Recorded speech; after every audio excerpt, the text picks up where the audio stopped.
Today we're going to look at a scenario, a teacher who wants to use Microsoft Excel to maintain a student's grades and progress. All right, so we'll get started. A couple of things that we'll do is we'll first look at I think we'll do about two or three different tools we can use to actually get this done.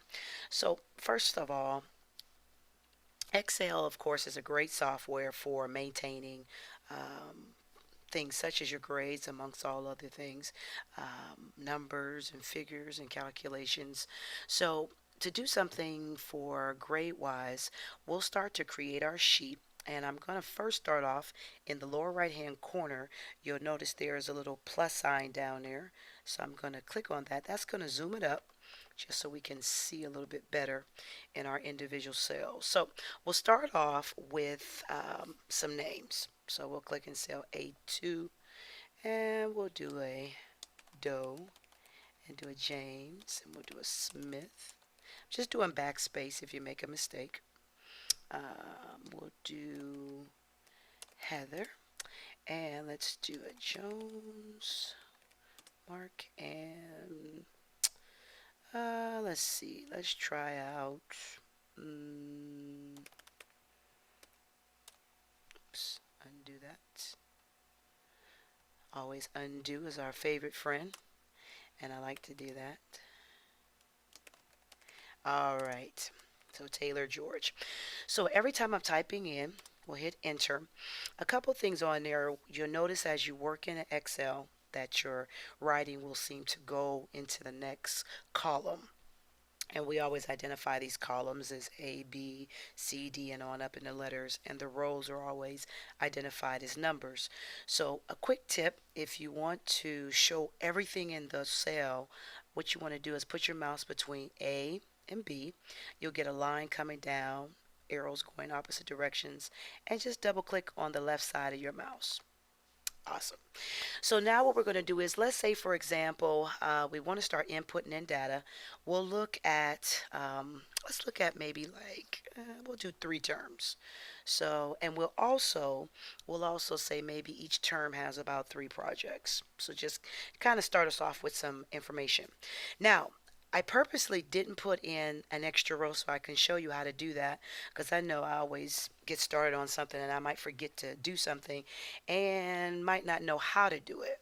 So I'm going to show you how to do that. Say, for example, you were putting together this nice sheet for yourself and you noticed that you wanted to put another row in there. Well, it's a quick fix. One way you could do this, and you'll find a couple ways of doing the same thing in the software, is you could right click on the number 1 and you'll get a little tool there that says insert. So you'll do a left click of your mouse. You got a new row in there. Now another one is going to be in the upper right hand corner in this group name called cells. Now this portion at the top, this is all has a fancy name called the ribbon and tabs and all that. And those things we can pick up as we go. But one of the things I want to emphasize here is that this is going to look a little different depending upon what software you're using. If you're doing 2010, 2013. So for today, we're using 2007, so we can easily navigate on this as well as any other software we might need. So let's go in here. We're going to click on insert. This is another way you can insert a row. So we'll click on insert and there's another row for us. Okay. So now let's get started. We're going to go up to cell B1 and I'm just clicking in that cell and I'm going to type in term 1. All right. Now underneath that, we said we'll have about 3 projects per term. So I'm going to just type in project 1. And then every time I do that, I'm hitting enter. Now in Excel, it's there's some time savers in there that I love. And one of those that you want to look at is going to be autofill. And what we could do on this is we can take project 1 and instead of having to type in 2, 3, we do this. What we're going to do is put our mouse in the lower right hand corner. Then you see how it gets a black T on there, and you'll just hold down the left side of your mouse and drag over to D. Notice 1, 2, 3. Just like that. Great tool. So that saves time when we're trying to get things accomplished. Now, We have roughly about 3 terms, and each term has 3 projects. Let's think, nine, yeah, 9. So what we'll do on there, we're going to do the same thing. I'm going to minimize this. So in the lower right hand corner, I'll just zoom down a little bit because we're going to go over a couple extra cells. Now, you'll notice that I'm going to make sure that all 3 are highlighted. And I'm going to go over up to about 9, and I'll show you how we can change some stuff. All of those selected, cell B2, again, you can see I'm in B2's highlighted all the way to D2. I'm going to hold down left side of my mouse and I'm going to drag over. And you'll notice as I go, it goes up project 1, 2, 3, all the way up to 9. When I get up to 9, I'll release the left side of my mouse. Now, of course, we know there's not going to be 9 projects going on. So the way we could do this is every time you do that autofill feature, you're going to have a little autofill option right here. So it's at the tail end. You'll click on the left side and you'll notice it says series. Series means it's going to do 1, 2, 3, 4, 5. We could do this with dates. We could do it with months. If you want to keep up with a schedule for the kids, all of that's possible. So instead of doing it that way, we're going to do copy cells. We'll do copy cells, and there you go. 1, 2, 3. Awesome trick. Awesome. So now what we'll do is above each project 1, we'll just put in the next term. So term 2, and you could go ahead and put in term 3. Very good. All right. So the next thing we're going to look at is we're putting our sheet together. We'll first work on term 1. So that way I'll give you an opportunity to work on the other ones. And then if you run into any problems, I'm right here. So I can always guide you through these. So I'm zooming back up, and you'll notice at the bottom here there's a little scroll. So if you ever get kind of over too far to the right, you can just scroll back over to the left. So let's say, for example, important with a project is going to be how many points it's worth. So that's why I put that extra row in there. So I'm going to go to B3, click in there, and I'll say 40 points for that, 50 points there, and maybe the final project is 100. So now I'm gonna go ahead and let you go ahead and put in the rest of those. You can finish out term 2. We'll do 3 last.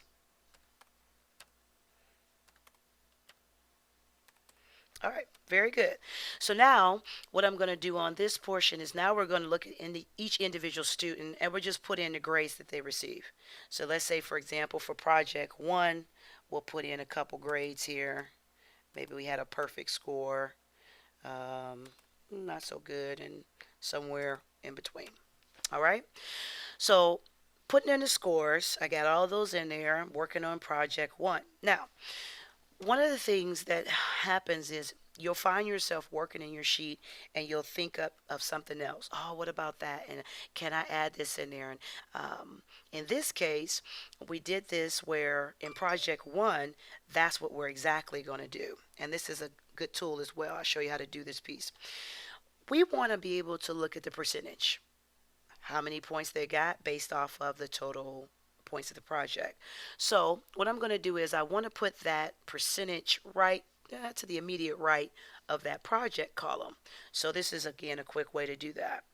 On column C, I'm going to right click on my mouse, and right there you'll see insert. So I'm going to left click, and that drops in a new column.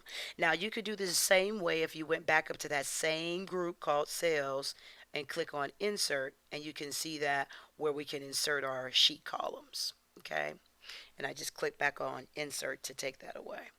So now I'm in a position where I can now work on the formula. I'm going to click in cell C4. Now, first thing about formulas, and this is very important to remember, all formulas have to begin with equal, because what you're telling your software is that I want to show in this particular cell a result. By default, whatever is inside a cell is what it's equal to. And just make that note in your little notes there. Whatever is inside a cell is what it's equal to. So when I want to specify something that I want to be in that cell, I have to choose equals, and I choose what I want. So for this particular student, I want to divide their grade by the total amount of points. So number 1, I have to click on the equal button. All right, so equal. In Excel, I'm going to manually type this. You can also click on the cell that you want to make reference to. Now, I want to get the 30 points, but the 30 points is not what I'm going to type in my formula. I'm going to type in the cell that the 30 points is in, because remember, whatever is inside that cell is what it's equal to. So that cell is B4. So I type that in there. Now you'll notice as you type in formulas, you'll get color codings. And basically, we call them sometimes range finders. But what it's going to do for you is it's going to put the color of the actual cell you're referring to in the formula, and you'll see that same blue color or red. It goes up a series of colors, and you'll see that around that cell. So we want to divide it. So I'm going to do division, little slash. That's the same key as the question mark. Go right up and click on 40, which is cell B3. So as you can see, we're going to have 30 divided by 40, and I just hit enter on my keyboard to lock that in. Very good. Now, it's going to give you a decimal, so that's not a big to do. We'll click back on that cell. If you want to show it as a percentage, we're going to go up to this number group. In the number group right there, you'll see a percentage sign. Just click right on that, and it makes it a percent.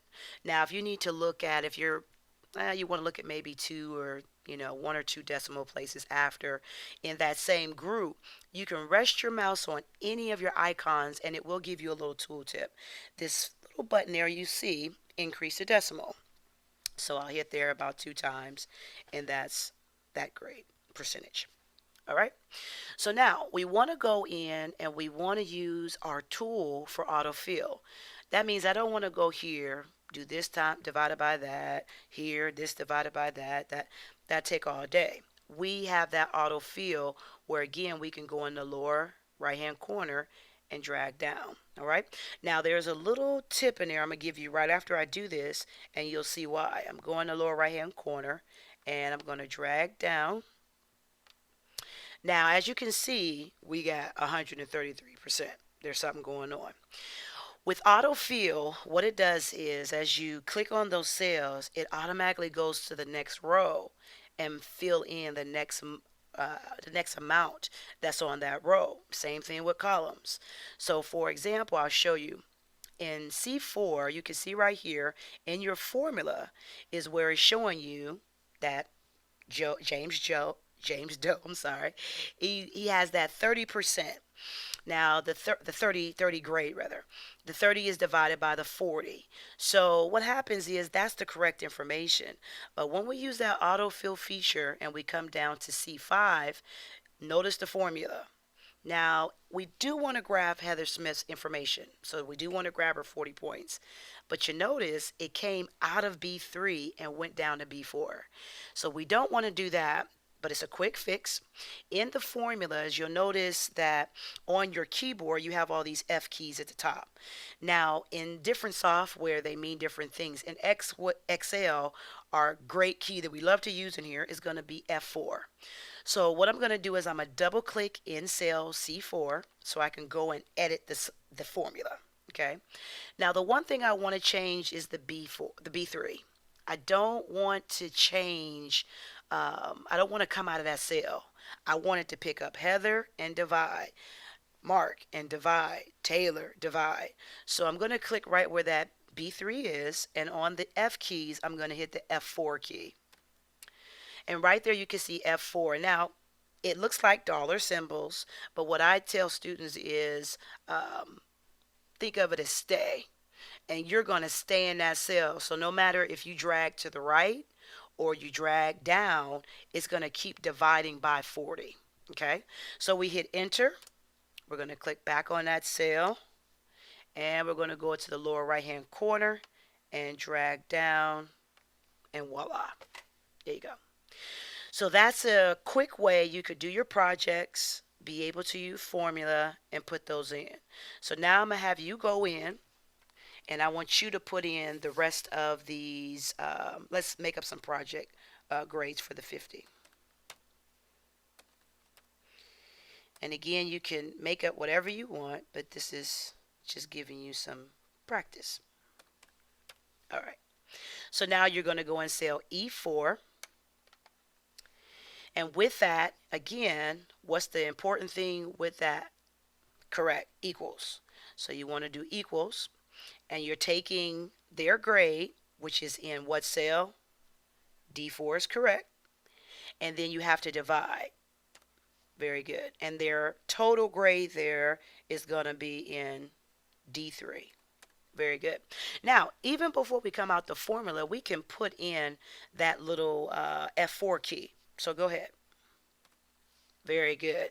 So notice we can do that when we're doing our formula. I go through all the preliminaries so that you can see how I'm doing everything. But you can do that when you put your initial formula in. Then what do we do next? Very good. Enter. Take that. Now again, there's a couple different ways you can do this. You can autofill down. Do that. Autofill down first, and then I'll take you in, and then you can change it to percentage. All right. Very good. Now, with all those highlighted, you can go up to the percentage. Very good. And then increase the decimal 2 times. There you go. Very good. Very good. Now, with that, like I said, those things can happen from time to time, and it'll work itself out. Now, I had you do that one. Now what I'm going to do is show you how we can fix it. You notice there how we didn't put an extra row in for our project 3. And again, everything's done on purpose so that you can learn, if you make these mistakes, how to fix them. So again, quick fix. How do we insert a new column in there? Very good. Very good. Very good. Now, with that being said, I'm going to show you a quick way you can move that cell information over. All right? Show you. You're going to highlight cell F4, and that's going to go, just a left click is what you'll do.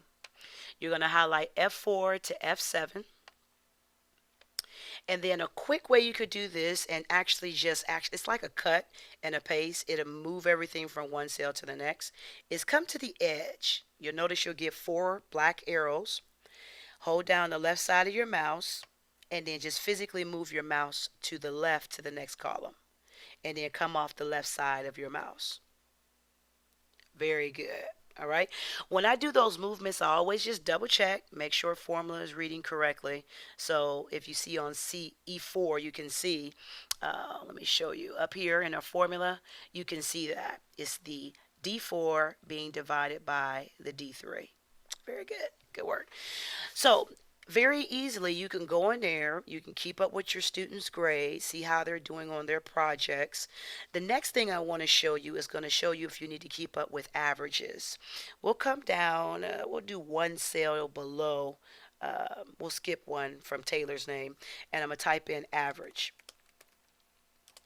Now, sometimes you might need to keep up with the average of the class, see how everyone's doing, performing individually and performing as a class. So I'm going to click in cell B9, and I want to get the average of my students. So now what I'm going to use what's called a function. A function is like a shortcut formula. And of course, if you in math, you got to add them all together and divide by how many numbers you have. Well, Excel is going to do it for you. So in the upper right hand corner in the editing group, you're going to see a button that says auto sum. Now, with your buttons, some of them have an arrow to the right of them. So you're going to click on that arrow. And what that does, that's going to show you all the different choices. So right here, you'll click on average. And notice what it does. It pulls all numbers above you. All right.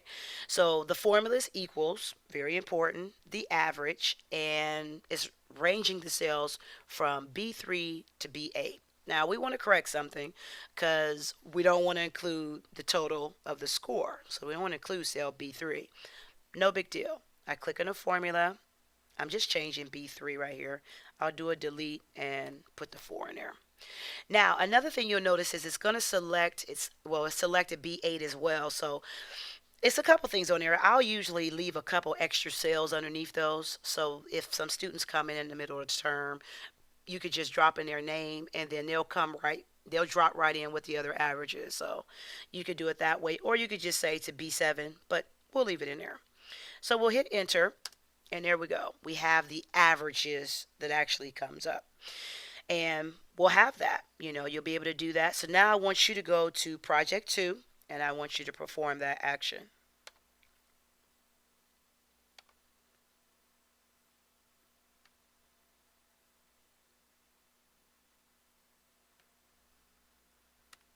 Very good. And then you just click in there and you want to do D4. Very good. So you'll hit your enter. Voila. So you have those pieces in there. You'll have your averages that you're showing and looks pretty good. I'm going to address two things and I'm going to show you one more nice little trick for yourself and we'll be done.